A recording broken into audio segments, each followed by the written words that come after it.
अस्सलाम वालेकुम, मैं एतियतुल्लाह याकूब। आज हम बात करने जा रहे हैं ईरान में हो रहे प्रोटेस्ट के बारे में। लोग क्या चाहते हैं और क्या हटाना चाहते हैं, और अमेरिका इजराइल की इसमें क्या साजिशें हैं, और रजा पहलवी ये नाम इतना अचानक से मशहूर क्यों होने लगा, और ये शख्स है कौन। सबसे पहले हम ईरान की पावर सिस्टम के बारे में बात करेंगे। ईरान में इलेक्शन तो होते हैं और प्रेसिडेंट भी बनते हैं, लेकिन जो पावर होती है वो उनके पास नहीं होती, वो होती है सुप्रीम लीडर के पास, जो कि आज अयतुल्लाह अली खुमैनी है।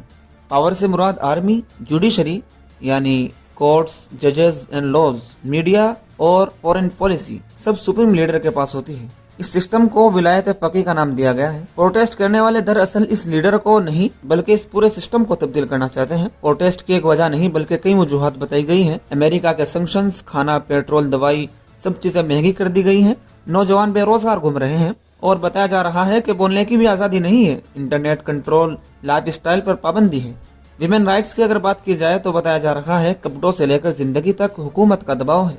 लोग कह रहे हैं हम सिर्फ जिंदा रहना नहीं, इज्जत से जीना चाहते हैं। अब अमेरिका की बात की जाए, अमेरिका के ईरान पर सालों से सैंक्शंस हैं और सबसे बड़ा डर जो कि ईरान के न्यूक्लियर प्रोग्राम से है, और अमेरिका हमेशा से चाहता है कि ईरान कमजोर रहे, ये हम सभी को मालूम है। और बात की जाए इजराइल की, इजराइल ईरान को अपना सबसे बड़ा दुश्मन समझता है। पैलेस्टाइन मैटर और जो इस्लामिक कंट्रीज हैं उन सब में डरता है कि ईरान अगर न्यूक्लियर पावर बन गया तो इजराइल के लिए खतरा होगा। और ईरान पैलेस्टाइन मैटर में बड़ी रुकावट मानी जाती है इस्लामिक हुकूमत के एतबार से। ईरान की हुकूमत कहती है ये प्रोटेस्ट सिर्फ अंदर से नहीं बाहर से भी भड़काए जा रहे हैं। और ये देखा भी गया है कि यूरोप, अमेरिका और जो दूसरी कंट्रीज में ईरान के लोग रहते हैं वो बहुत ज्यादा आवाज उठा रहे हैं, न जाने किसके कहने पर। अब आता है एक नाम, रजा पहलवी। 31 अक्टूबर 1960 में ईरान के आखिरी बादशाह के यहाँ पैदा हुए। 1979 इस्लामिक रेवोल्यूशन के बाद इनकी पूरी फैमिली को ईरान से बाहर निकाल दिया गया और अमेरिका में जाकर बस गए। ईरान से आने के बाद रजा ने यूएसए से हाई स्कूल और वेस्टर्न स्टाइल एजुकेशन कंप्लीट की। इसके बाद यूनिवर्सिटी ऑफ साउथर्न कैलिफोर्निया से पॉलिटिकल साइंस और इंटरनेशनल रिलेशंस की डिग्री ली। इनकी एजुकेशन से हटकर बात की जाए तो आपको बताता चलूं, ये इजराइल और अमेरिका के बहुत चहीते हैं और कई मरतबा यहूदियों और अमेरिकन्स की रैलीज में भी देखे गए हैं। ये हमेशा से अमेरिकन्स और इसराइलियन के साथ रहते हैं और उनके साथ खड़े मिलते हैं।